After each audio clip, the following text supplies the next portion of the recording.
Bonsoir chers frères et sœurs, chers amis qui nous rejoignez sous la brousse live pour ce moment de prière et de méditation.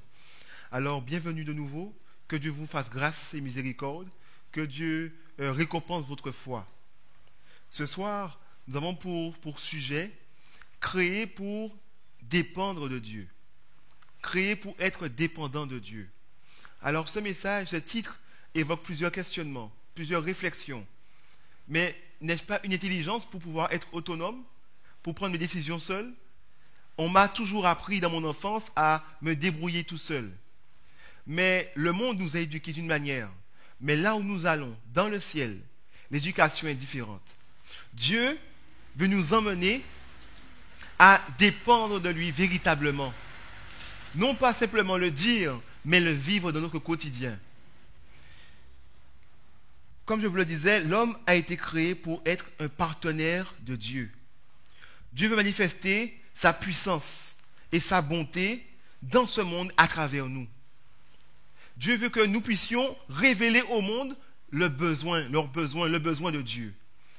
Révéler aux hommes riches, révéler aux pauvres, révéler à ceux qui pensent qu'ils n'ont besoin de rien, qu'en réalité, ils ont besoin de Dieu dans leur vie. Dieu veut nous utiliser pour cela. Mais de nous-mêmes, nous n'avons aucune bonté, aucune puissance, rien pour accomplir cette mission.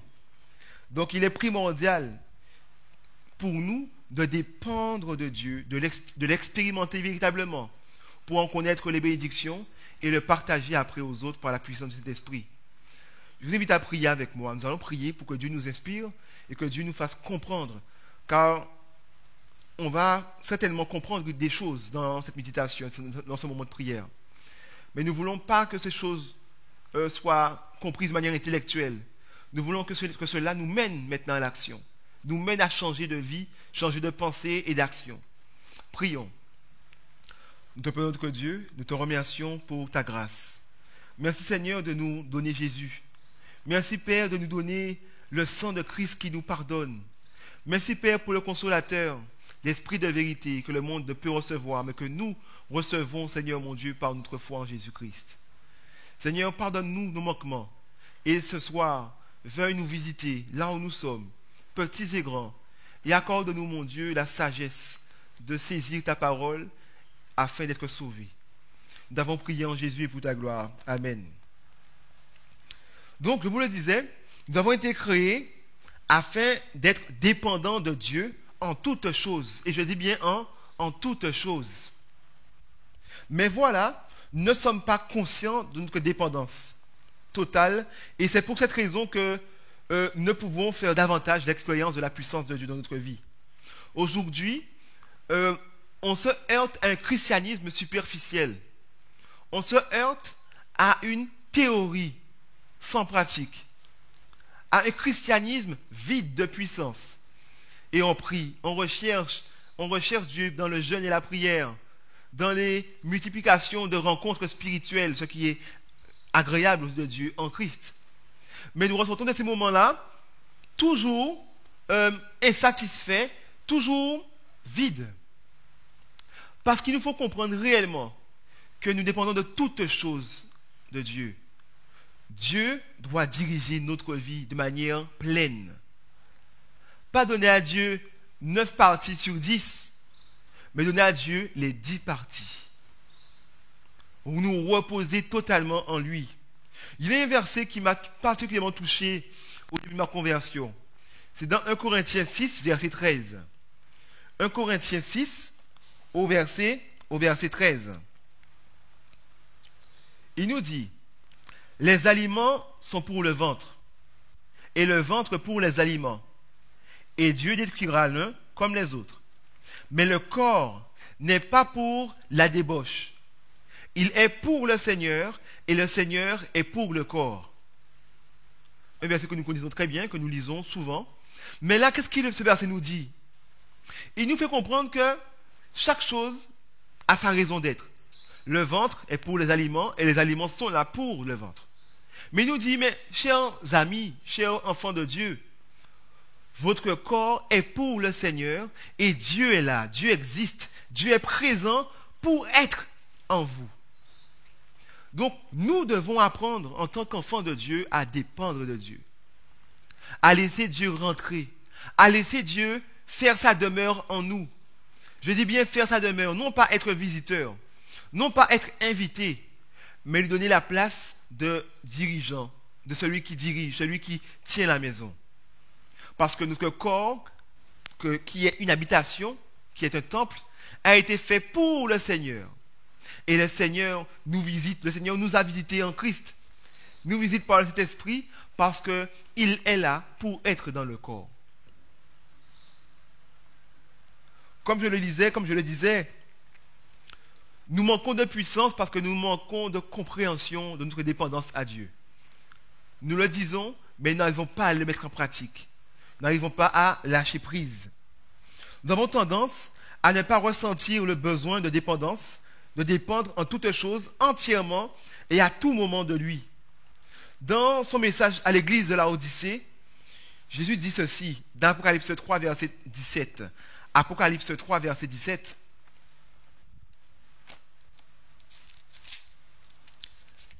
Où notre manque de discernement, manque du moins de ce besoin de Dieu n'est pas ressenti, il est écrit là. Donc Apocalypse 3, verset 17, il est dit, parce que tu dis, je suis riche, je me suis enrichi et je n'ai besoin de rien. Et parce que tu ne sais pas que tu es malheureux, en fait, misérable, pauvre, aveugle et nu. Nous tombons dans cette léthargie spirituelle parce que nous pensons que là où nous sommes aujourd'hui, c'est bon. La vie spirituelle superficielle que nous menons nous suffit. Je suis riche, je me suis enrichi, je n'ai besoin de rien. En gros, je contrôle mon quotidien. Je suis dans le vrai. Mes chers amis, nous devons comprendre que l'église de Laodicée, nous, car on parle de nous actuellement, a mis Christ dehors. Parce que plus loin, au verset 20, Christ dit, voici, je me tiens à la porte et je frappe. Si quelqu'un entend ma voix et ouvre la porte, alors j'entrerai chez lui et je souperai avec lui. Chers amis, l'Église se satisfait, malheureusement, de Laodicée se satisfait d'une vie superficielle. Ils pensent qu'ils sont riches, qu'ils ont besoin de rien, alors qu'en réalité, ils sont aveugles. Ils sont tièdes. Ils n'ont pas su goûter à ce qu'est une vie avec Dieu et une vie dans laquelle on dépend de Dieu. Ce soir, Dieu t'invite à considérer ton cœur, à le regarder, à le sonder, à voir si tu es dans une vie superficielle avec Christ ou si tu es dans une vie pleine dans laquelle Christ est entré dans la maison et où Christ fait sa demeure dans la maison. Dieu nous donne ce message par amour, car son but est de nous sauver. Son but est que nous puissions expérimenter la puissance de Dieu et le dire aux autres, dire que c'est vrai. À force d'entendre certains témoignages de frères et de sœurs qui sont à l'église depuis plusieurs années, mais qui n'ont pas expérimenté le réveil spirituel, je me suis rendu compte qu'il nous faut prendre le temps de répéter. Car ce message, vous l'avez déjà entendu. Mais je pense qu'il n'a pas eu l'effet escompté par manque de prière. Par manque, par manque d'humilité. Ce soir, faisons ce pas. Prions nous-mêmes. C'est pour ça que je vais m'arrêter un instant pour que nous puissions prier. Prions. Disons, Seigneur mon Dieu, mais montre-moi mon état réel. Je ne veux pas être comme Laodicée, dire que je suis riche, alors que je ne le vois pas en réalité, que je me perde. Mais montre-moi ma réelle condition. Soyons humbles. Reconnaissons que nous sommes sujets à être aveuglés par Satan. Reconnaissons que nous sommes sujets à être propres justes, à croire que nous méritons les bénédictions de Dieu par notre vie d'obéissance ou notre comportement, mode de vie. Nous ne méritons rien du tout. Tout est grâce. Ce que nous pouvons recevoir, ce que nous avons, c'est parce que Dieu nous l'a donné sans forcément que nous le méritions, mais parce que Christ nous le donne dans sa mort. Prions. Notre Dieu, ce soir, nous voyons que tu nous parles avec amour, avec tendresse, mais aussi avec urgence. Car Seigneur, tu nous dis de faire attention. de ne pas être prompt à dire que nous sommes bien, que nous sommes riches, que tout baigne, mais de sonder notre cœur, Seigneur, afin de voir si tu y es réellement, si nous ne sommes pas endormis, aveuglés par Satan.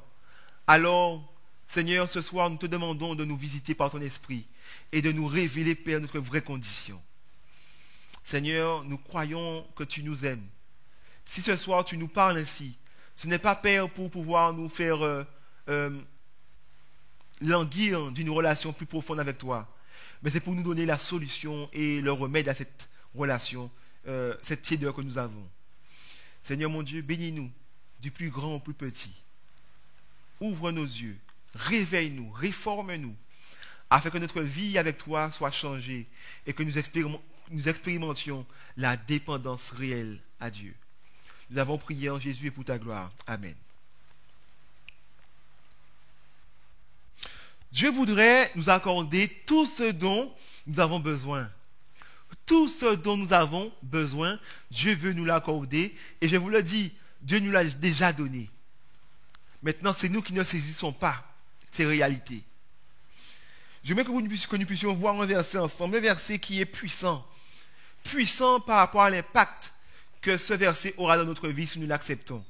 Lisons ensemble 1 Corinthiens 1, versets 30 et 31. 1 Corinthiens 1, versets 30 et 31. 1 Corinthiens 1, versets 30 et 31. Nous allons voir que nous avons tout pleinement en Jésus-Christ. Et quand il dit tout, il nous dit tout. Il est écrit, or, c'est par lui, donc par Jésus. Alors, or, c'est par lui que vous êtes en Jésus-Christ, lequel, de par Dieu, a été fait pour nous sagesse, justice et sanctification et rédemption, afin, comme il est écrit, que celui qui se glorifie dans le Seigneur. Chers amis, nous sommes riches si nous nous humilions et si nous acceptons Christ dans notre vie. Si nous acceptons le Saint-Esprit en nous. Il est dit que Christ en nous donne, du moins est fait pour nous, sagesse. Nous manquons souvent de sagesse. La sagesse qui nous manque, c'est plus de Christ en nous. Parce que Christ est fait pour nous sagesse. Pour demander la sagesse, en réalité, demandons à Dieu de nous donner Christ, de nous donner plus d'amour, plus de cet esprit en nous. Christ est fait pour nous sagesse. Ensuite, justice. Nous tombons sans arrêt. Nous n'arrivons pas, nous avons honte, nous avons ce cœur de culpabilité. Christ est fait pour nous justice. Justification par la foi. Il nous cache en lui.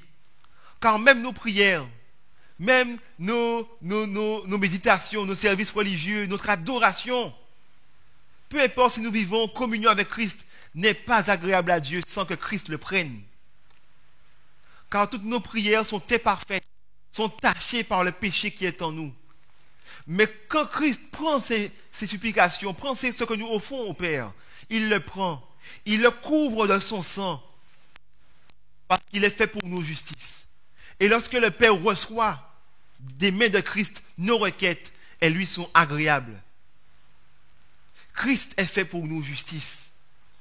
Il est fait pour nous également, il nous est dit, sanctification. Oui, mon ami, la victoire que tu veux obtenir sur le péché, c'est Christ en toi qui te le donne encore. Donc tu dois comprendre que tu dois dépendre de Dieu en tout. Je ne peux rien faire sans toi, Seigneur. C'est une réalité. Christ est sanctification. C'est lui qui me garantit ma consécration, ma liberté. C'est lui qui me garantit ma victoire sur le péché. Encore, pourvu que je dépende de lui. Pourvu que je laisse Christ rentrer en moi pour pouvoir régner en moi. Dans le Notre Père, il est dit que ton règne vienne. Que ta volonté soit faite sur la terre comme au ciel. Mais notre prière doit être aussi, Seigneur mon Dieu, que ton règne vienne dans ma vie. Que ta volonté soit faite au ciel du moins dans mon être comme elle est faite dans le ciel. Car quand Christ vient en moi, il ne vient pas pour pouvoir regarder, il vient pour pouvoir régner. En plus d'être sagesse, justice, sanctification, il est aussi rédemption. Amen. Christ est celui qui me transforme, qui change ce que je suis actuellement, qui me qualifie pour le ciel, qui retire le mal en moi et qui y met le bien. C'est lui qui me transforme de pécheur à saint, d'enfant de Satan à enfant de Dieu. Il est rédemption. Il me restaure, il me rétablit dans la présence de Dieu. Chers amis, ce verset est extraordinaire. Christ, et je vais le relire. Or, c'est grâce à lui que vous êtes en Jésus-Christ, par le Saint-Esprit, qui a été fait pour nous sagesse venant de Dieu, mais aussi justice, consécration, sanctification et rédemption, afin que, comme il est écrit, que le fier mette sa fierté dans le Seigneur. Tout ce que j'obtiens aujourd'hui, ma vie qui est transformée, le zèle qui est en moi, la victoire que j'ai sur le péché, la sagesse que je peux avoir, ma course chrétienne qui est en constante croissance. Je n'ai pas à me glorifier à dire que c'est par ma force que j'ai eu ces choses. Ce n'est pas par ma force que j'ai ces choses. Non, je n'ai pas à frapper ma poitrine pour la victoire que j'ai obtenue. Mais je m'humilie davantage car je reconnais que c'est Dieu qui l'a fait en moi. C'est l'Esprit de Dieu. C'est Christ en moi. Le Père en moi qui accomplit ces choses par le Saint-Esprit. Et c'est extraordinaire. Cela nous rend tout de suite humbles. Cela nous fait arrêter de nous prendre pour ce que nous ne sommes pas. Et cela nous pousse à dépendre de Dieu plus encore. Dieu souhaite nous communiquer son caractère. Pour que cela soit possible, nous avons besoin de recevoir chaque jour la plénitude de l'Esprit Saint. Pourquoi? Parce que Jésus ne peut demeurer en nous que par le Saint-Esprit. Et ce n'est que par Jésus que nous pourrons obtenir toutes les choses que Dieu veut nous accorder. Dieu veut nous accorder tellement de choses, mais ce n'est que par le Christ en nous qui nous accorde. Parce que Christ a été fait pour nous toutes choses. Nous le limitons malheureusement par notre indifférence, car ce message, ce n'est pas la première fois qu'on va l'entendre, mais nous limitons cette puissance de Dieu parce que nous ne l'écoutons pas vraiment. Nous regardons l'heure, à quelle heure cela se finit, ou nous nous laissons distraire par autre chose, et Satan réussit. Il nous donne plein d'occupations. Il y a le repas à faire, il y a les enfants à surveiller, à faire les devoirs, il y a, je dois plaire à mon mari, plaire à ma femme, je dois m'occuper du travail. Donc, je n'ai pas le temps. Mais en réalité, on prend le temps de se perdre, on ne prend pas le temps d'être sauvé. La chose qui doit être la plus importante dans notre vie, c'est notre relation avec Dieu. C'est notre cœur. Est-ce que mon cœur est soumis à Dieu? Est-ce que mon cœur appartient à Dieu? Je dois faire ce travail réel en moi. Et je dois donner la priorité à Dieu. Un auteur chrétien, je ne me rappelle plus de son nom, a dit: je n'ai pas le temps. Croyons cela, je suis pressé, donc je prie. En gros, je n'ai pas le temps de faire mes affaires, donc je prie. Parce qu'en fait, c'est Dieu qui me donne le temps. Le temps appartient à Dieu. Lorsqu'il est pressé, il est en retard au travail, il se dit: ouais, je n'ai pas le temps d'être en retard, donc je prie. Et il passe son moment avec Dieu pour que Dieu aplanisse son sentier, pour que Dieu organise sa journée. Mais souvent, nous donnons la priorité, la primauté aux choses du monde, aux choses de ce monde, aux choses secondaires, plutôt qu'à Dieu. Nous le limitons par notre indifférence, par notre impatience, nous sommes pressés, et par nos propres efforts, nous faisons à la place de Dieu. Souvent, nous prenons diverses décisions dans notre vie précipitamment. Nous nous hâtons de dire oui, de dire non, de dire je fais ci, je fais cela, sans demander à Dieu. Oui, nous sommes des êtres intelligents. Nous pouvons discerner ce qui est bon de ce qui est mauvais. Mais même dans ce discernement, nous devons nous soumettre à Dieu. Je vous rappelle l'histoire de Paul. Je pense que c'est dans Acte 6. Mais je ne me rappelle plus très bien, donc je ne vais pas donner la référence. Mais vous pourrez la donner en commentaire pour ceux qui vont écouter avec vous, si vous avez la référence. Paul reçoit la mission d'aller prêcher l'évangile. Comme nous tous. Alors lui, qu'est-ce qu'il décide? Il décide de partir en Asie. Il dit, bon, j'y vais. Et lorsqu'il prend son pied, lorsqu'il y va, alors qu'il marche, l'Esprit de Dieu lui dit, non, n'y va pas, ce n'est pas là que je t'envoie. Alors il s'arrête et il dit, bon, eh bien j'irai en Bithynie alors. J'irai en Bithynie. Alors il prend avec son compagnon et ils y vont. Et là encore, Dieu lui montre que ce n'est pas là qu'il faut aller. Et Dieu lui révèle, voilà où il faut aller en Macédoine. Chers amis, aller en Asie, aller en Bithynie, étaient des bonnes choses de manière intelligente. On regarde, on dit, mais oui, j'ai accompli la mission, je vais là-bas, ils n'ont pas encore reçu le Christ, ils vont le recevoir. Mais je veux vous dire en fait que même lorsqu'une chose nous semble logique, il faut qu'on apprenne à dépendre de Dieu, à le consulter, à lui demander de nous diriger. Et ça, on n'a pas appris à le faire et on doit l'apprendre très vite. Alors lorsqu'il s'arrête, Dieu lui montre où il doit aller et il y va et il accomplit la mission et c'est une réussite pour la gloire de Dieu. Nous aussi, nous avons beaucoup de choses à faire, mais ne soyons pas pressés. Dieu gère son temps, Dieu gère tout ce qu'il a à gérer. Et il nous demande de lui être soumis, de nous laisser diriger par lui. Alors soumettons-lui nos projets, demandons-lui la direction, dépendons de lui concrètement. Ceux qui n'ont pas le temps de dépendre de Dieu, ceux qui construisent, ceux qui font des choses dans leur vie spirituelle, dans leur vie professionnelle ou amoureuse, ceux qui font des choses sans se soucier de dépendre de Dieu, malheureusement seront jugés.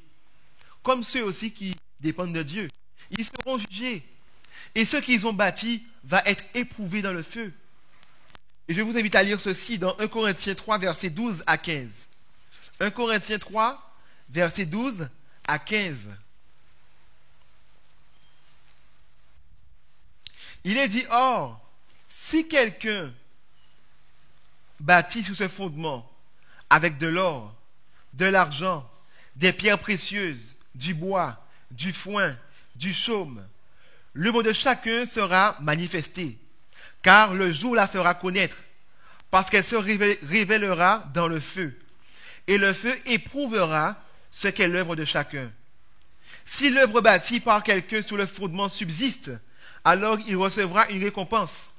Si l'œuvre de quelqu'un est consumée, il perdra sa récompense. Pour lui, il sera sauvé, mais comme au travers du feu. Et je peux même lire le verset 16 qui dit, ne savez-vous pas que vous êtes le temple de Dieu et que l'Esprit de Dieu habite en vous? Chers amis, qu'est-ce qu'il est dit concrètement? Nos décisions sont des pierres. Nos décisions sont des matériaux pour construire sur le Christ. Si nous faisons des choix, nous les faisons sans le Seigneur, le feu de l'épreuve qui vient du jugement de Dieu va mettre toutes nos décisions dans le feu. Notre travail, notre compagnon, notre vie spirituelle, notre travail missionnaire, notre vie de prière, notre service de chant à l'église, toute notre vie sera mise dans le feu. Parce qu'il faut que cela soit révélé. Est-ce que c'est Christ qui a bâti ou est-ce que c'est moi qui ai bâti? Est-ce que c'est l'œuvre de Dieu ou c'est mon œuvre? Est-ce que Mehdi a réellement appris à dépendre de Dieu dans tout ce qu'il faisait ou ce n'était qu'une apparence? Et le feu, l'épreuve, les difficultés que nous traversons vont mettre notre foi à cette épreuve. Et si je faillis, cela va simplement révéler que le fondement n'a pas été posé par Christ. Et si cela est révélé dès maintenant dans l'épreuve que nous traversons actuellement, nous devons nous réjouir que cela soit révélé maintenant et pas quand il sera trop tard. Si Christ nous révèle ce soir, dès maintenant, que le fondement qui était posé, c'est Christ, mais que les pierres qui ont été mises dessus ont été faites par moi, je dois laisser Christ déconstruire et reconstruire. Je dois demander pardon à Dieu et le laisser construire.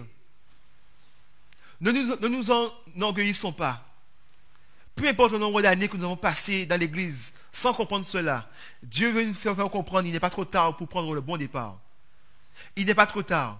Ne regarde pas à ce que les autres vont dire. Ne regarde pas au moi, à l'orgueil. Mais regarde à ce que tu vas gagner. Tu vas gagner une vie avec Dieu.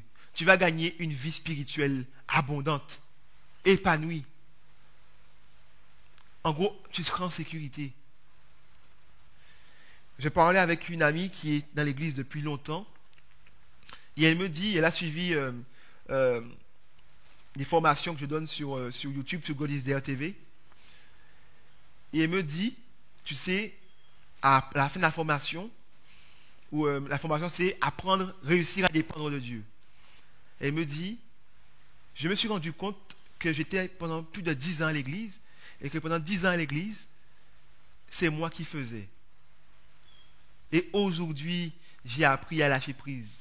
Et aujourd'hui, je vis. Et je dis gloire à Dieu. Elle a eu cette humilité. Dieu a mis cette humilité en son cœur pour qu'elle ne puisse pas s'irriter, mais qu'elle puisse simplement laisser Dieu faire. Et elle m'a dit qu'elle goûte enfin à la paix. Elle ne se stresse pas. Elle laisse Dieu accomplir son œuvre en elle. Chers amis, nous pouvons vivre cette expérience dès maintenant. Nous avons été créés pour dépendre de Dieu. Déconstruisons cette autonomie que nous avons apprise malheureusement ici-bas. Et laissons l'Esprit de Dieu nous construire, nous éduquer dans la dépendance à Dieu.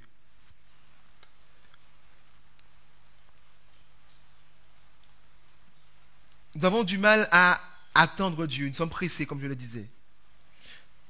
Mais même si depuis notre plus jeune âge, nous avons appris à être actifs par nous-mêmes, aujourd'hui, avec Dieu, nous le comprenons, c'est le contraire. Il nous demande de regarder en toutes choses à lui. Cela ne veut pas dire que nous ne devrions pas faire de notre mieux, c'est-à-dire qu'on va devoir faire des choses, oui. Mais les choses que nous ferons seront avec Dieu, pas sans Dieu. Dieu sera vu d'abord, avant de faire.